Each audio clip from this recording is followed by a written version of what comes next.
Now, I request our chief guest, Dr. Kashi Sinwani ma'am, to show her valuable experience in pharmacovigilance. Ma'am, the stage is all yours and we all are ears to you.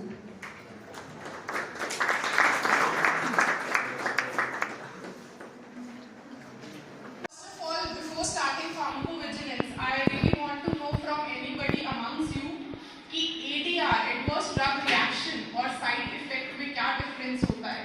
Please, anybody amongst you. हम ऐसे समझ लेते हैं ताकि आज के बाद हमको याद रहे कि साइड इफेक्ट कोई भी एक ऐसा ड्रग होता है तो उसका हमेशा एक इफेक्ट आता है और जो उसके साथ में एक नॉन साइड में इफेक्ट आए जो हमें हार्म ना करे, that is an side effect. मतलब अगर मैं कोई ड्रग दे रही हूँ उसके साइड में नोजिया एंड वॉमिटिंग हो रहा है तो वो पेशेंट के लिए नुकसान तो देगा बट बेनिफिट बहुत ज्यादा है उसका। जो वो बीमारी ठीक करना चाहता है, अगर उसने फीवर ठीक करा और साथ में थोड़ा सा नॉजिएटिंग फीलिंग दे दिया तो हमारे लिए benefit ratio is more than जो हमको साइड इफेक्ट मिला। This is a side effect. What is ADR, adverse drug reaction? क्या होती है कि ऐसा कोई रिएक्शन जो हार्मफुल हो, जो उस ड्रग का पहले कभी हमको मिला ना हो। जब भी हम कोई भी ड्रग मार्केट में लाते हैं उससे पहले क्लिनिकल ट्रायल्स होते हैं, यू मस्ट बी नोइंग, है ना। तो क्लिनिकल ट्रायल्स जब भी होते हैं तब तक हमको साइड इफेक्ट्स मिल जाते हैं। उसके बाद जब वो ड्रग मार्केट में आ जाता है, क्योंकि वो जो क्लिनिकल ट्रायल है वो कुछ लोगों में हुआ होता है फॉर अ स्मॉल पॉपुलेशन। जब वो लार्जर पॉपुलेशन में ड्रग जाता है तो वहां पर ज्यादा साइड इफेक्ट्स या ज्यादा एडवर्स इवेंट्स हमको देखने को मिलते हैं। तो जो वो एडवर्स इवेंट या एडवर्स रिएक्शन हमको मिलेगा उस ड्रग का, that is adverse drug reaction. Adverse drug reaction harmful होता है पेशेंट के लिए, उससे पेशेंट की जान तक जा सकती है। So this is a difference between side effect and ADR। अच्छा, अब now my next question is what is the difference between ADR and adverse event? ये भी सुना होगा, राइट, कि ADR होता है और एक एडवर्स इवेंट होता है। उन दोनों में डिफरेंस बता दीजिए। क्या सेम चीज होती होगी? नहीं होती होगी। क्या डिफरेंस हो सकता है? हमने समझा कि एडवर्स ड्रग रिएक्शन कोई भी एक ऐसा रिएक्शन जो हार्मफुल हो, नॉक्सियस हो, पेशेंट की जान तक ले सकता हो, वो हम रिपोर्ट करेंगे, है ना। तो वो वाला हो गया ADR। एडवर्स इवेंट मतलब एक ऐसा इवेंट जो उस पूरे ड्यूरेशन में हुआ हो जब पेशेंट ने वो दवाई लेनी शुरू करी हो और जब तक वो ले रहा हो। इसको मैं से एक एग्जांपल से समझाती हूँ। मान लो एक पेशेंट आपके पास आया, आपने उसको कोई दवाई दी, उस दवाई की वजह से कोई इफेक्ट आया तो वो तो हो गया एडवर्स ड्रग रिएक्शन। बट वो दवाई लेके पेशेंट जब अपनी घर की तरफ जा रहा था किसी भी 2 व्हीलर 4 व्हीलर से, अगर उसका एक्सीडेंट हो जाता है तो वो कहलाएगा एडवर्स इवेंट। मतलब वो उस ड्यूरेशन में जब वो पेशेंट दवाई लेनी शुरू कर चुका था उसके बाद से उसकी जिंदगी में कुछ भी ऐसा नुकसान वाला हुआ तो जो उसकी लाइफ के लिए खराब था, that is an adverse event. और एडवर्स ड्रग रिएक्शन होता है कि जो उस पर्टिकुलर ड्रग की वजह से एडवर्स ड्रग रिएक्शन हुआ। क्या उसका एक्सीडेंट किसी दवाई की वजह से हो सकता है? हो सकता है। अगर मान लो उस पेशेंट ने कोई सेडेटिव ले रखा हो, है ना, अगर आप नींद की गोली लेके कोई चलाएंगे, ड्राइव करेंगे, तो हो सकता है कि उसकी वजह से भी आपका एक्सीडेंट हो जाए। बट क्या आपका रोड ट्रैफिक एक्सीडेंट या आपका फ्रैक्चर ऑफ लेग हो सकता है? नहीं हो सकता। तो fracture of leg is an adverse event. ADR is because of a particular drug and an event, मतलब उस ड्यूरेशन में कोई भी इवेंट हुआ होता है तो हम उसको एडवर्स इवेंट बोल देते हैं। Fair enough. बाय फार मुझे लगता है हम ये तीन डेफिनेशन समझ चुके हैं। साइड इफेक्ट क्या होता है, एडवर्स ड्रग रिएक्शन क्या होता है, एडवर्स ड्रग इवेंट क्या होता है। Today our lecture is basically focusing on pharmacovigilance. What is pharmacovigilance? हम जब भी फार्माकोलॉजी पढ़ते हैं तो जो भी टर्म्स होती हैं उसको हम डिवाइड करते हैं, बाइफरकेट करते हैं ताकि इजी अंडरस्टैंडिंग हो। फार्मा मतलब related to drugs, vigilance, vigilance English में क्या मतलब, विजिलेंस निगरानी रखना, है ना, देखना किसी चीज पे। आप अपनी क्लास में किसी भी स्टूडेंट पे कब निगरानी रखते हैं, जब वो शरारती होता है। If that student is naughty then we put the vigilance among that particular student. That is why जो भी ऐसा ड्रग जो थोड़ी सी शैतानी कर सकता है, हमें लग रहा है कि उसकी वजह से एडवर्स ड्रग रिएक्शन हो सकता है, so we do the pharmacovigilance. Pharmacovigilance मतलब एक पूरा ऐसा फील्ड या साइंस बनाई गई जिसके अंदर हम 4 मेथड्स यूज करने वाले हैं। क्या 4 मेथड्स होंगे? डिटेक्शन। सबसे पहले कोई भी पेशेंट को आपने कोई भी ड्रग दी तो पहले डिटेक्ट करिए कि उसमें एडवर्स ड्रग हुआ या नहीं हुआ, कोई रिएक्शन आया एडीआर वाला, that is first is detection. Second is assessment. ये आपके लेवल पे नहीं है असेसमेंट, ये at the level of doctors है या at the level of pharmacovigilance committee है। वो क्या करते हैं, असेस करते हैं कि कैसा रेट है उस इवेंट का, एडवर्स ड्रग रिएक्शन का, मतलब माइल्ड है, मॉडरेट है, सीवियर है, कैसा वो इवेंट हुआ है। हम फिर उसको कैटेगराइज करते हैं। बहुत सारे स्केल्स लगाए जाते हैं कॉजुअलिटी असेसमेंट के लिए, जो स्केल ये सब आपके लेवल पे नहीं है, इसलिए I am not going into that detail. But next is understanding. हमें फिर समझना है कि उस ड्रग की फार्माकोकाइनेटिक्स या डायनामिक्स के लेवल पे ऐसा क्या हुआ जिसकी वजह से वहां पर ये एडवर्स ड्रग रिएक्शन हुई। सबसे पहली चीज फार्माकोविजिलेंस मार्केट में आया ही क्यों? क्योंकि सबसे पहले in 1956 एक ड्रग लॉन्च हुई थी, thalidomide. If you know about that, thalidomide एक ऐसी ड्रग थी जो यूज करी गई थी फर्स्ट ट्राइमेस्टर इन प्रेगनेंसी में फीमेल्स के द्वारा फॉर एंटीएमिटिक यूज, है ना, नॉजिया वॉमिटिंग होता था उनको। बट धीरे धीरे, क्योंकि हमें वो उस ड्यूरेशन में नहीं पता लगा, जैसे जैसे वो फीमेल्स के चाइल्ड आए, हमारे पास न्यूबॉर्न्स आए, वो बच्चों के पास एक साइड इफेक्ट या एडीआर मिला हमें, जिसको हमने बोला फोकोमीलिया। फोकोमीलिया मतलब उनकी लिम्फ डिफॉर्मिटी थी। वो जितने भी बच्चे पैदा हुए उनको लिम्फलेस पैदा हुए, है ना, छोटे छोटे लिम्स के साथ पैदा हुए। तो इसलिए हमने तब यूएसए ने 1961 येलो कार्ड्स निकालने स्टार्ट करे थे। That is why in the process 2010 से हमारे पास मूविंग हुई कि फार्माकोविजिलेंस होना चाहिए। फेयर है ना? अभी तक कोई डाउट? नेक्स्ट इज कि हमने 3 चीजें पढ़ ली, डिटेक्शन होना चाहिए, असेसमेंट में आया जाए। अगर वो चीज हम नहीं कर पा रहे हैं तो उस ड्रग को बैन कर दिया जाए। ये सारी चीजें समझने के लिए हमने एक पूरी साइंस बनाई जिसके अंदर ये 4 कैरेक्टरिस्टिक फीचर्स हैं। जब भी आपसे कोई पूछेगा तो आपको ये पता होना चाहिए, it is detection, assessment, understanding and prevention of the adverse drug events. Now my next thing is pharmacovigilance is now not restricted to drugs. अब there is hemovigilance, vaccinovigilance, materiovigilance, मतलब जितने भी हमारे पास ग्लव्स हो गए, प्रोडक्ट्स हो गए, जितने भी हमारे पास, क्योंकि पूरे हॉस्पिटल में इतना ज्यादा स्टंटिंग, इतना सा मटेरियल आता है, तो जो सारे मटेरियल्स हैं उनके लेवल पे भी तो ग्लिच हो सकता है, उनकी भी पुअर क्वालिटी हो सकती है, उसकी वजह से भी पेशेंट के लिए हार्मफुल हो सकता है। तो अब हम और वाइडन हो गया है कि हम ब्लड प्रोडक्ट्स के लेवल पे, मेडिकल डिवाइसेस के लेवल पे, वैक्सीन, हर्बल्स लेवल पे भी विजिलेंस करने लग रहे हैं, वहां पे भी हम चेकआउट करते हैं। Adverse drug reaction as we have studied, है ना। हमें क्यों जरूरत पड़ी फार्माकोविजिलेंस की? क्योंकि ऐसे थैलिडोमाइड जैसे बहुत सारे केसेस हमारे पास आने लग गए जिसकी वजह से बहुत ज्यादा पेशेंट्स की डेथ हो रही थी या फिर हमें कोई कंजेनाइटल एनोमलीज मिल रही थी। और क्योंकि आजकल इजी एक्सेस ऑफ ड्रग्स है, आजकल हमें ओवर द काउंटर ड्रग्स भी मिल जाते हैं, है ना। आप फार्मासिस्ट हैं, आगे जाके आप कोई भी ड्रग ओवर द काउंटर देंगे। अगर आपके पास कोई पेशेंट आता है कि मुझे रेडनेस हो रही है, इचिंग हो रही है, तो आपको समझ में आना चाहिए कि उसको ये दवाई सूट नहीं करी है, उसको एडवर्स रिएक्शन हुआ है। या तो आप अपने लेवल पे वो रिपोर्ट या फिर आप उसको हॉस्पिटल रेफर कर सकते हैं, ठीक है। तो ये चीज हमें पता होनी चाहिए। एंड बिकॉज आजकल पेशेंट बहुत ज्यादा सेल्फ अवेयर है, there is so much Google, है ना, इतनी सारी एप्स अवेलेबल हैं, सेल्फ मेडिकेशंस लोग ले रहे हैं, तो there is a boom in the pharmacovigilance. Now there are two types of form in pharmacovigilance, ADR reporting form. अब ये हम क्या करना चाह रहे हैं, हमें पता लग गया कि फार्माकोविजिलेंस क्या है, हमें ये भी पता लग गया एडीआर क्या है, पर अब एडीआर बचाना है तो as a country, as a whole world हम कैसे जुड़ सकते हैं आपस में। तो फार्माकोविजिलेंस ने जुड़ने का तरीका बताया। उन्होंने कहा कि आप ऐसा करिए कि एक एक फॉर्म रखिए अपने पास फार्माकोविजिलेंस का। अब वो जो एडीआर रिपोर्टिंग फॉर्म है उसके पास, आपके पास कोई भी पेशेंट आता है, आपको लगता है कि इसके अंदर ये एडवर्स इवेंट डेवलप हुआ या एडवर्स इफेक्ट डेवलप हुआ, आप उसको रिपोर्ट करिए। वो रिपोर्ट करके आप अपने नियरेस्ट एएमसी में भेजिए।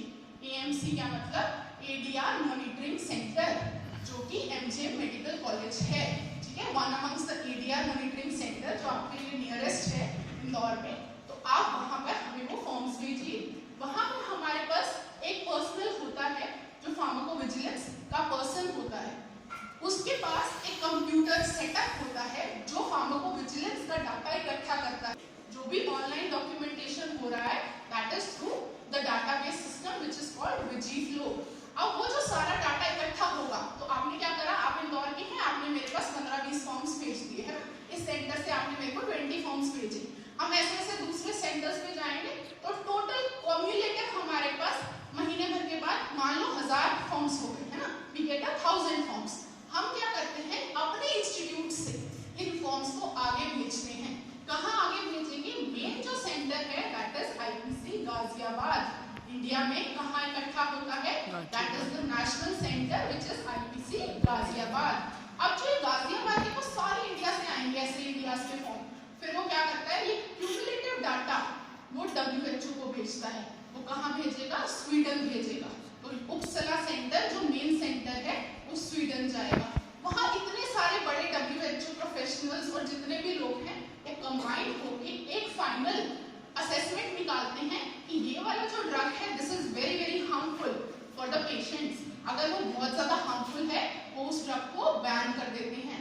अगर उनको लगता है कि बहुत ज्यादा हार्मफुल नहीं है तो क्या करते हैं, कभी कभी तुमने देखा होगा कि जो भी आप दवाई लेते हैं उसके पीछे एक ब्लैक बॉक्स वार्निंग होती है ना, या फिर आप निकोटीन लेते हैं तो उस पर भी लिखा होता है इंजीरियस टू हेल्थ, है ना। ऐसी बहुत सारी दवाइयां होती हैं जिसमें हमें वार्निंग्स आ जाती हैं। वो किसने क्रिएट करी, WHO ने क्रिएट करी।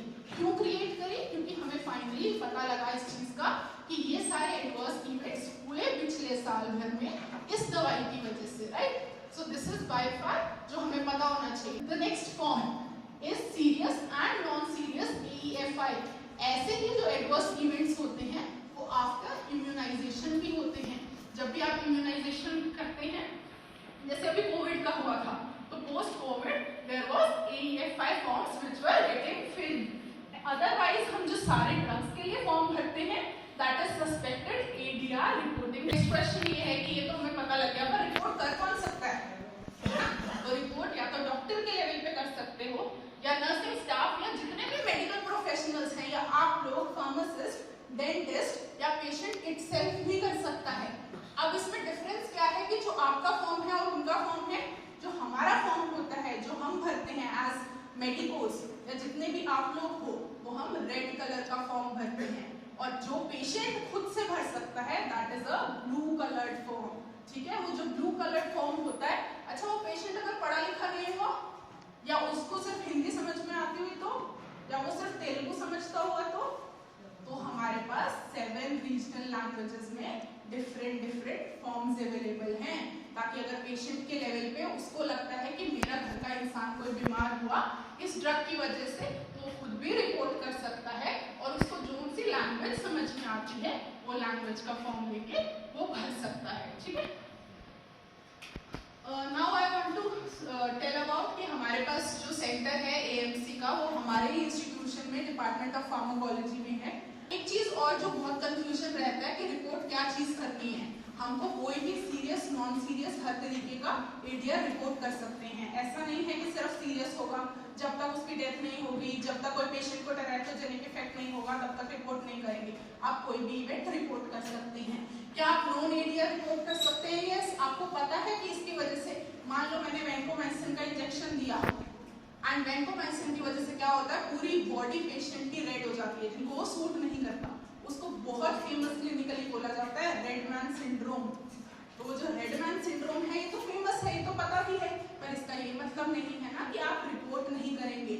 आप जब रिपोर्ट करते हैं तो इससे ये पता लगता है आपने कौन सा पेशेंट लिया, कितना एज था उसका, कितना उसका वेट था, आपने क्या यूज किया, जिसकी वजह से वैंकोमैसिन की वजह से ये वाला एडवर्स इफेक्ट आया है पेशेंट के अंदर। ठीक है। Then also we can also report the rare ADRs, जितने भी rare ADRs हैं वैक्सीन की वजह से, कोई भी मेडिसिन की वजह से आएंगे, वो भी हम रिपोर्ट कर सकते हैं। Now this is the form which we need to fill. तो देखिए हम साथ साथ इसको समझने की कोशिश करेंगे। This is suspected adverse drug reaction reporting form, right? अब क्या है ये फॉर्म, इसको समझते हैं। ये क्या है, आईपीसी गाजियाबाद, ऊपर आईपीसी लिखा हुआ है, इंडियन फार्माकोपिया कमीशन। वो गाजियाबाद ने अपना एक फॉर्म निकाल रखा है। ठीक है। नाउ आई मूव, ये टोटल फॉर्म है। अब इसको हम स्प्लिट करके समझने की कोशिश करेंगे, क्योंकि आपको फिलिंग करनी है, आपके लिए इजी रहेगा। तो हम इसको वन वन स्पेसिफिक इंफॉर्मेशन से समझना शुरू करेंगे। माय फर्स्ट थिंग इज कि पेशेंट की इंफॉर्मेशन भरनी होती है। जब आपको पेशेंट की इंफॉर्मेशन भरनी होती है, the first thing you have to fill is patient initials. सबको मिल गया form? Yes ma'am. Are we able to connect? समझ में आ रहा है? Yes ma'am.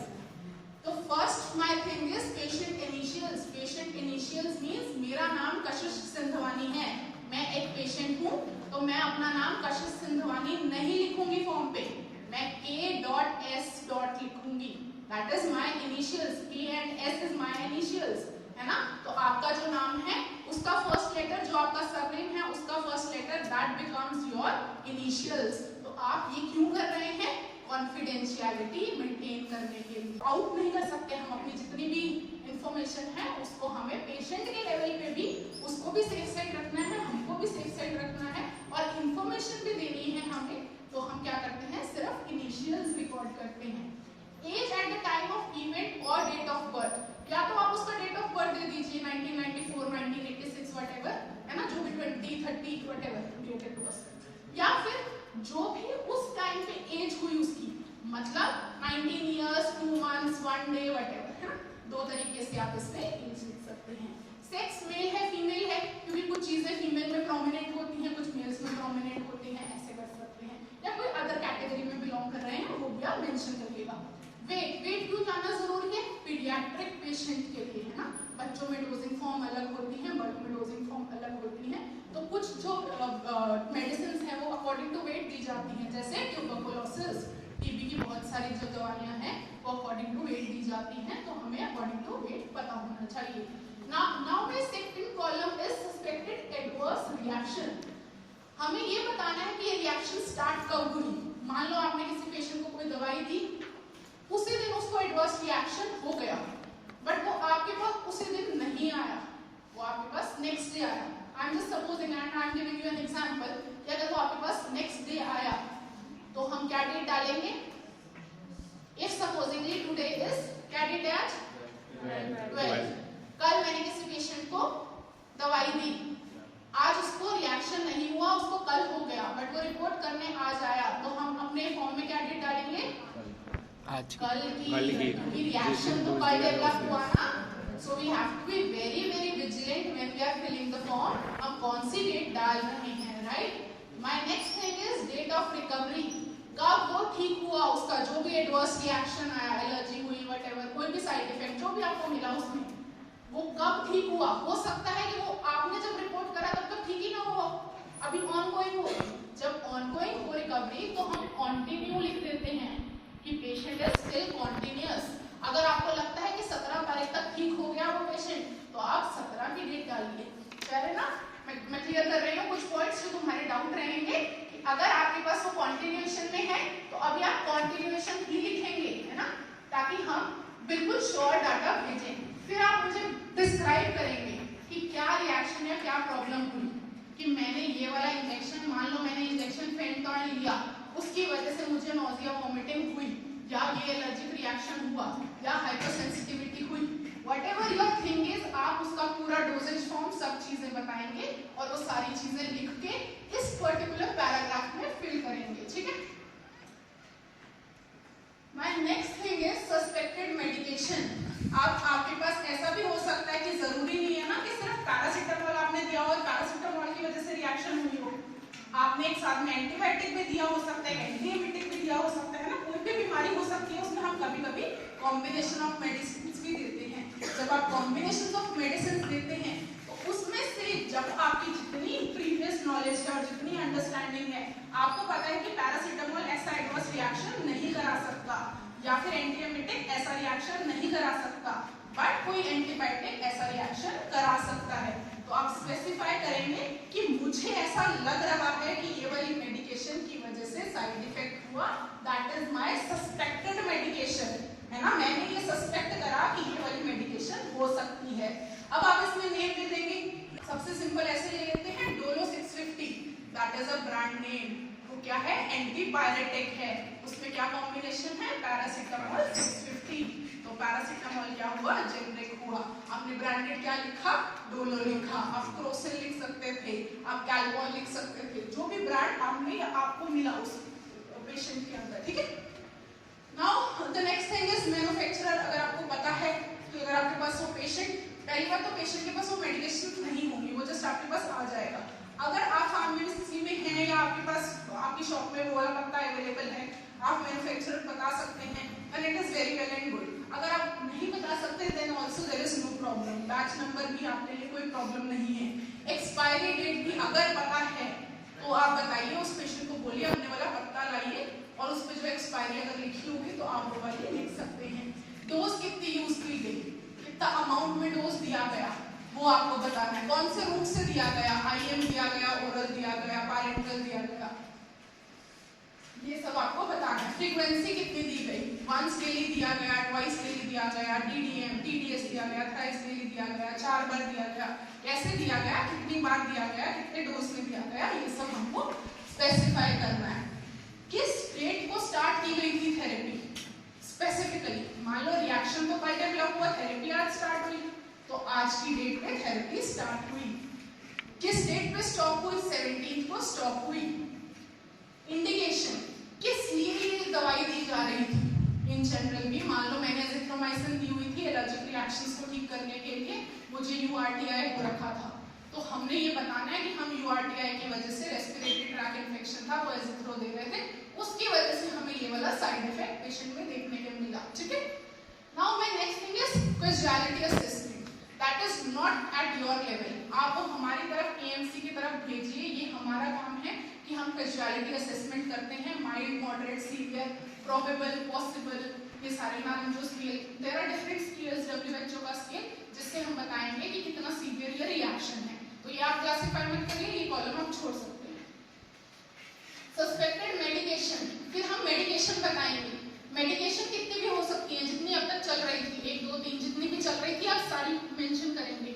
फिर आप ये बताएंगे कि क्या वो मेडिकेशन को हमने विड्रॉ कर लिया, जैसे ही हमें पता लगा उसकी वजह से एडवर्स इवेंट हुआ तो क्या हमने उसको बंद कर दिया, तो यस, अगर हमने बंद कर दिया तो हम उस पर टिक कर देंगे कि हमने ड्रग विड्रॉल कर दिया। क्या हमने डोज इंक्रीज करके देखी, आपने डोज चेंज ही नहीं करी, तो आप बता देंगे कि आपने उस पेशेंट के साथ क्या किया कि डोज नहीं चेंज करी।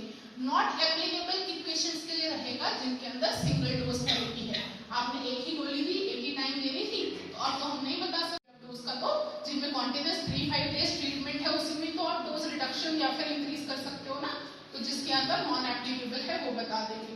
अननोन, अगर आपको पता ही नहीं है ना, या तो आप कॉन्टिन्यूस ओपीडी में पेशेंट देख रहे हो, वार्ड में पेशेंट देख रहे हो, then there is a thing, अगर मान लो आपके पास आपके शॉप पे आ जाता है तो आप नहीं बता सकते है ना, तो आप नहीं बता सकते, then you will say unknown, मुझे नहीं पता, ठीक। My next thing is reaction reappeared after reintroduction.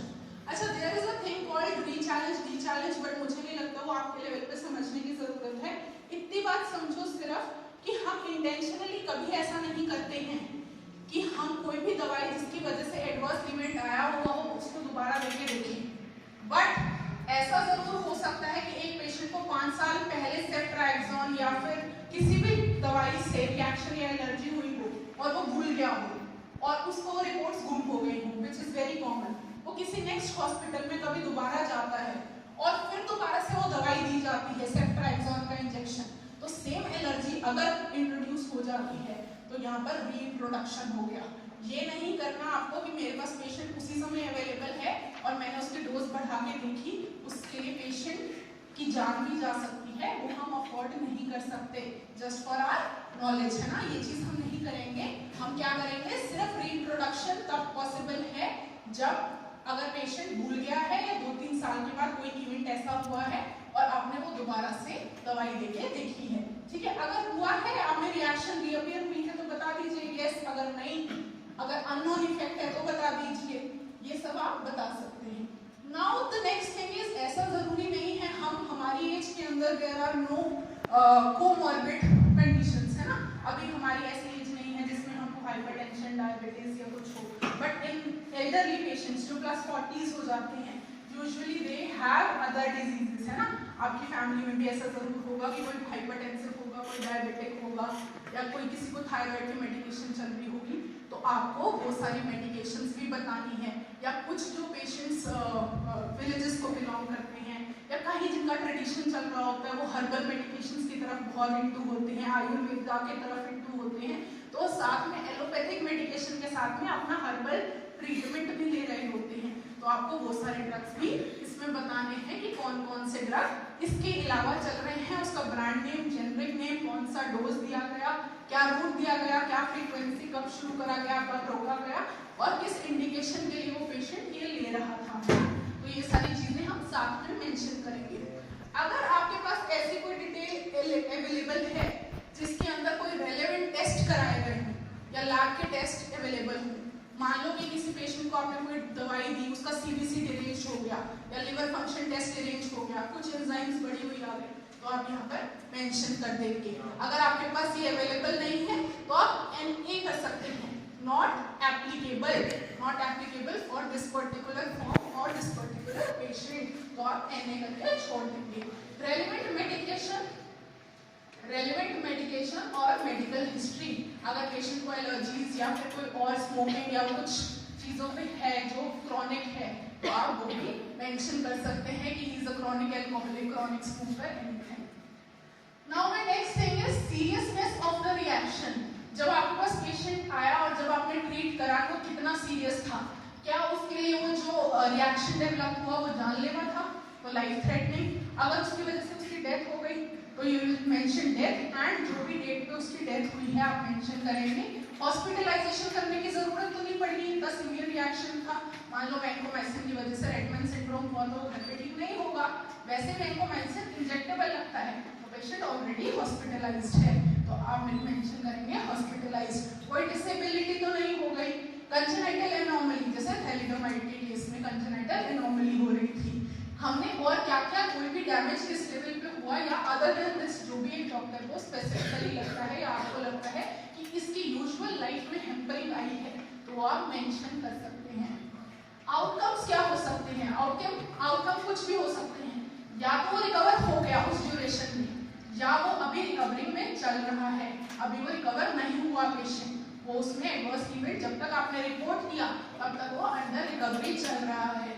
ऐसा भी हो सकता है वो रिकवर हुआ ही नहीं क्योंकि उसकी डेथ हो गई, तो पेशेंट नॉट रिकवर्ड, फेटल हो गया अगर उसकी डेथ हो गई, या रिकवर्ड विद सीक्वेले, मतलब कोई उसको लॉन्ग टर्म के लिए साइड इफेक्ट डेवलप हो गया तो वो सीक्वेले उसके अंदर आ गया। फिर अननोन हो सकता है कि हमें नहीं पता क्या हुआ है ना, तो वो चीज आप मेंशन कर सकते हैं। Now this is the final thing we are talking about, that is the reported details.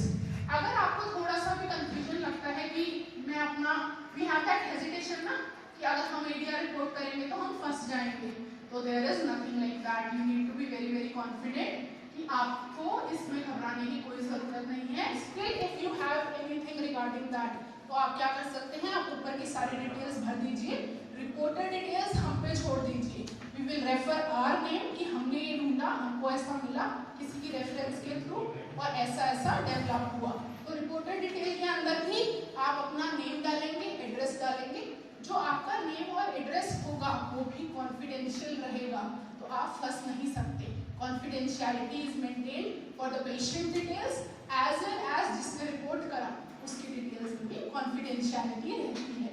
आप ईमेल डालिए, अपना मोबाइल नंबर, ऑक्यूपेशन, सिग्नेचर डाल दीजिए और कौन सी डेट को आपने रिपोर्ट करा।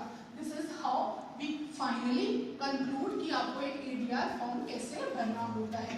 अभी हमने कॉन्फिडेंशियलिटी की बात करी कि हम बिल्कुल डाटा सेफ रखेंगे, है ना। इतनी स्ट्रिक्ट उसमें रखना चाहिए कि आपके घर के लोगों को भी नहीं पता होना चाहिए कि आपने ऐसी कोई रिपोर्टिंग करी है। This is a very serious thing and a strict thing जो आपको फॉलो करनी चाहिए कि हम कोई भी जब submission of ADR reporting form करते हैं तो हम पेशेंट की इंफॉर्मेशन किसी को लीक नहीं करेंगे। तो आपको घबराने की जरूरत नहीं है, there will be no legal implications on you, है ना। अगर फिर भी you are very fearful then you can send to us, AMCs को लिख सकते हैं and we will fill. Now this is the question you need to fill regarding this. इसको समझो and then we will discuss regarding this. What is this question? आप ADR भरेंगे तो क्या हो सकता है?